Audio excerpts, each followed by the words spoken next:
अभ्यास 11.1 का प्रश्न क्रमांक 4 हल करेंगे अपन। 10 सेंटीमीटर त्रिज्या वाले एक वृत्त की कोई जीवा केंद्र पर एक समकोण आंतरित करती है। निम्नलिखित के क्षेत्रफल ज्ञात कीजिए। दो क्षेत्रफल है हमारे पास, संगत लघु वृत्तखंड और संगत दीर्घ त्रिज्या खंड। ठीक है, पाई का उपयोग करना है अपने को, 3.14 का उपयोग करना है। देखो बच्चों, ये हमारे पास क्या है, कोई वृत्त। ठीक है, ये हमारे पास कोई वृत्त है। अब वो इस वृत्त में बोल रहा है क्या, कि कोई जीवा केंद्र पर एक समकोण आंतरित कर। तो अपन एक काम करते हैं, एक जीवा बना लेते हैं। मान लेते हैं ये हमारे पास क्या है, कोई जीवा है। जीवा मान लेते हैं ये क्या है हमारे पास, ए बी कोई जीवा है, जो कि क्या कर रही है, केंद्र पर एक समकोणांतरित कर रही है। ठीक है, तो ये समकोणांतरित करती है कहाँ पर, केंद्र पर। मान लेते केंद्र क्या है, ओ है ना।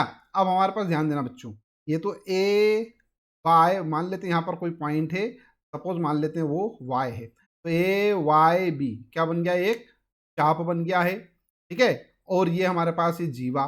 जीवा और चाप के द्वारा घिरा हुए क्षेत्रफल को अपन क्या बोलते हैं, यहाँ पर वृत्तखंड बोलते हैं। तो ये हमारे पास क्या हो गया, वृत्तखंड। अपने को क्या करना है, इस वृत्तखंड का क्या करना है, क्षेत्रफल निकालना है नंबर 1 पे। तो ठीक है, तो ये वाला भाग अपने को निकालना है ना। और क्या निकालना है, संगत दीर्घ त्रिज्या खंड। तो एक काम करते हैं, पहला अपन तो क्या करते हैं, लघु वृत्तखंड का क्षेत्रफल अपन निकाल लेते हैं। ठीक है, तो कैसे निकलेगा वो, त्रिभुज ओ ए बी, ये इसका क्षेत्रफल निकाल लेंगे अपन। और त्रिज्याखंड ओ ए वाई बी का क्षेत्रफल निकाल लेंगे। उसमें से इस त्रिभुज के क्षेत्रफल को क्या कर देंगे अपन, घटा देंगे। तो ये वाला क्षेत्रफल आ जाएगा हमारे पास। यहाँ पर लिखते हैं अपन नंबर 1। ठीक है, क्या, संगत लघु वृत्तखंड अपने को निकालना है, उसका क्षेत्रफल निकालना है। सबसे पहले काम करते हैं, यहाँ पर देखो ओ ए क्या दे रखा है अपने को, 10 सेंटीमीटर त्रिज्या वाला वृत्त है। तो ये ओ ए कितना है, 10 सेंटीमीटर है। ठीक है, तो ये ओ बी भी क्या होगा, ये भी 10 सेंटीमीटर होगा। ठीक है, अब मेरे प्यारे बच्चों देखो ओ ए बी, अब ये हमारे पास क्या है, त्रिभुज है, क्षेत्रफल निकाल सकते हैं। त्रिभुज का क्षेत्रफल क्या होगा, आधार गुणित ऊंचाई, 1/2 आधार गुणित ऊंचाई। अगर मान लो ये उसको ऊंचाई मान लें और इसको आधार मान लें, ठीक है, तो हमारे पास फार्मूले से हिसाब से क्या हो जाएगा, यहाँ पे लिखते हैं अपन त्रिभुज ओ ए बी का क्षेत्रफल, या ए ओ बी का क्षेत्रफल एक ही बात है ना। क्या होगा, 1/2 गुणित ओ ए इंटू ओ बी। ठीक है, अब बोलोगे सर इसमें आधार और ये तो दिखाई नहीं दे रहा, ये तो त्रिज्याएं हैं। देखो बच्चों, अगर इस त्रिभुज को मैं इस प्रकार से घुमा दूं, ठीक है, ये ओ बी इसको मैं नीचे ले आऊं, ये ओ बी, ये ए को अपन क्या करें, इसको ऊपर ले जाए, तो ये इस प्रकार से बन जाएगा त्रिभुज हमारे पास। ये ओ, ये ए और ये भी इस प्रकार बन जाएगा हमारे पास, है ना। ठीक है, ये 90 डिग्री का है हमारे पास। ठीक है, तो ये होगी हमारे पास ऊंचाई और ये हो गया हमारे पास आधार।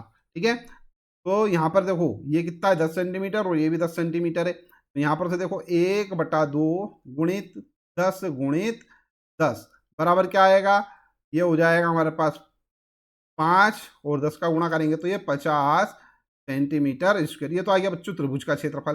ठीक है, अब अपन त्रिज्याखंड का क्षेत्रफल निकाल लेते हैं। तो यहाँ पर लिखता हूं मैं क्या, त्रिज्याखंड, त्रिज्याखंड। ठीक है, त्रिज्याखंड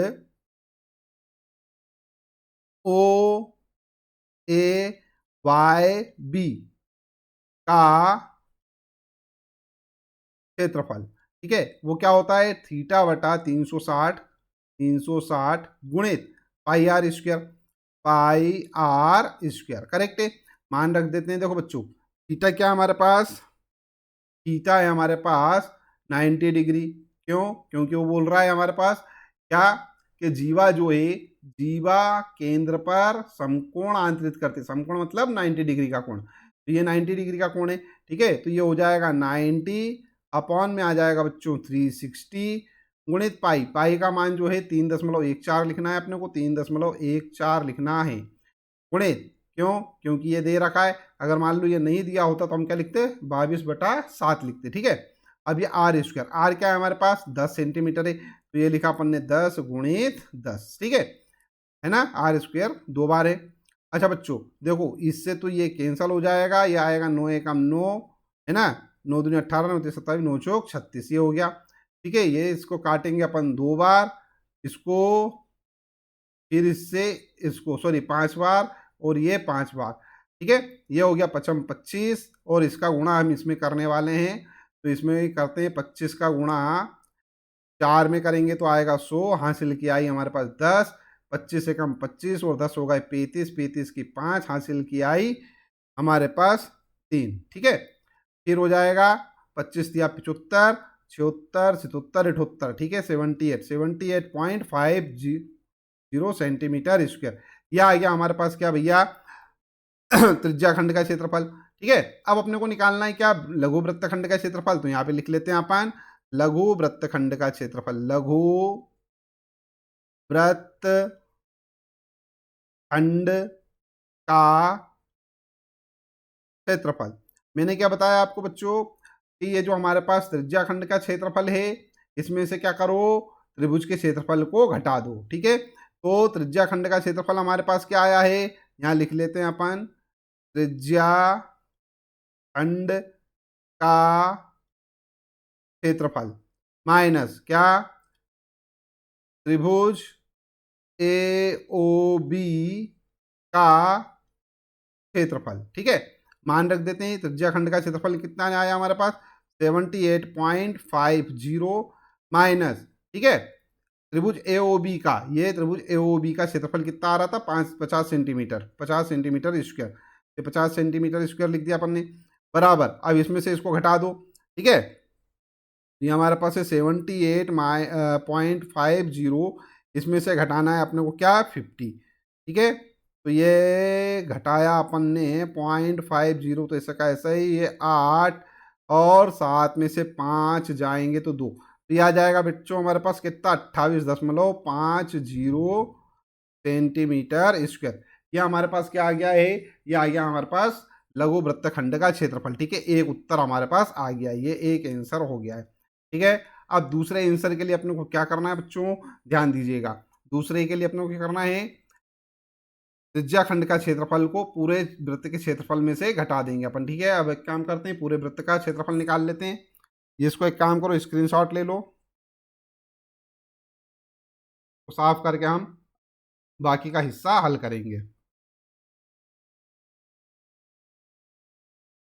चलो बच्चों, दूसरा पार्ट हमारे पास क्या है, नंबर 2, दीर्घ त्रिज्या खंड। ठीक है, तो यहाँ पे लिखता हूं मैं दीर्घ त्रिज्या खंड का क्षेत्रफल। वो क्या होगा बच्चों, वो होगा वृत्त का क्षेत्रफल माइनस, ठीक है, ये पूरे वृत्त का क्षेत्रफल अपन क्या करेंगे, निकालेंगे, पूरे वृत्त का क्षेत्रफल निकालेंगे, और उसमें से, ठीक है, ये इतना पार्ट क्या करेंगे अपन घटा देंगे, ये वाला जो भाग है, ठीक है, लघु त्रिज्या खंड का क्षेत्रफल क्या करेंगे घटा देंगे। ठीक है, तो इतना भाग अपन यहाँ पे से घटा देंगे, तो ये ऊपर वाला जो भाग है दीर्घ त्रिज्या खंड जो है वो हमारा निकल जाएगा। ठीक है, तो वृत्त का क्षेत्रफल माइनस माइनस क्या आएगा हमारे पास, लघु त्रिज्या खंड का क्षेत्रफल। ठीक है, यहां लिखता हूं मैं लघु त्रिज्या खंड का क्षेत्रफल। ठीक है, देखो बच्चों, वृत्त का क्षेत्रफल, वृत्त का क्षेत्रफल क्या होता है हमारे पास, अच्छे से मालूम है, पाई आर स्क्वायर माइनस लघु त्रिज्या खंड का क्षेत्रफल। लघु त्रिज्या खंड का क्षेत्रफल क्या होता है, थीटा बटे 360 गुणित पाई आर स्क्वायर। करेक्ट है, यहाँ तक कुछ कठिन काम है क्या, नहीं है। अब एक काम कर, देखो बच्चों, पाई आर स्क्वायर और पाई आर स्क्वायर ये एक जैसा दिख रहा है, तो एक काम करते हैं, इसको कॉमन ले लेते हैं। तो ये पाई आर स्क्वायर मैंने बाहर कॉमन ले लिया, अंदर बचेगा वन माइनस थीटा बटा 360। ठीक है, अब इसको अपन थोड़ा और हल करें, पाई पाई का मान अपने को रखना है 3.14, तो ये लिख दिया मैंने 3.14 गुणित आर, आर क्या है हमारे पास 10 सेंटीमीटर है, तो ये लिख दिया मैंने 10 गुणित 10 दो बार, क्यों, क्योंकि आर स्क्वायर है, वन माइनस ये क्या हमारे पास थीटा। ठीक है, थीटा कितना है 90 डिग्री है। ठीक है, और अपॉन में क्या है 360 डिग्री।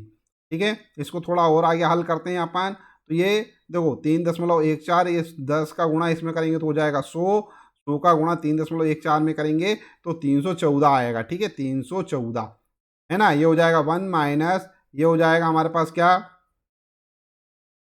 9 एकम 9, 9 चौक 36। ठीक है, तो ये 1 माइनस 1/4। ठीक है, इसको थोड़ा और आगे हल कर सकते हैं अपन। ठीक है, 4 का गुणा यहाँ पे कर देते हैं अपन। देखो इसको लिखा 314, ये वाला तो अपन ने लिख दिया ऐसा का ऐसे ही। तो 4 एकम 4, ये हो जाएगा 4। ठीक है, -1/4 मतलब 3/4 आ जाएगा ये। तो ये हो जाएगा हमारे पास कितना, 314 गुणे 4 में से 1 गया 3, 3/4। ठीक है, और इसको आगे आप हल करेंगे तो पहले 3 का गुणा कर देंगे और फिर 4 से इसको भाग दे देंगे। ये सब कर लेना, गुणा भाग आपको आता ही है। हमारा उत्तर आएगा 235.5 सेंटीमीटर स्क्वायर। ठीक है, यही क्या होगा हमारा आंसर। आई होप आपको जो वाला प्रश्न कराया है इसका भी हल अच्छे से समझ में आ गया होगा। मेरे प्यारे बच्चों, जब आपको हल समझ में आ गया है तो इस वीडियो को लाइक कर दीजिएगा, चैनल सब्सक्राइब ना किया तो चैनल सब्सक्राइब कर लीजिएगा, साथ ही साथ में नोटिफिकेशन वाला जो बेल आइकन है उसको जरूर प्रेस कर दीजिएगा। ठीक है, वीडियो देखने के लिए धन्यवाद। Thank you very much.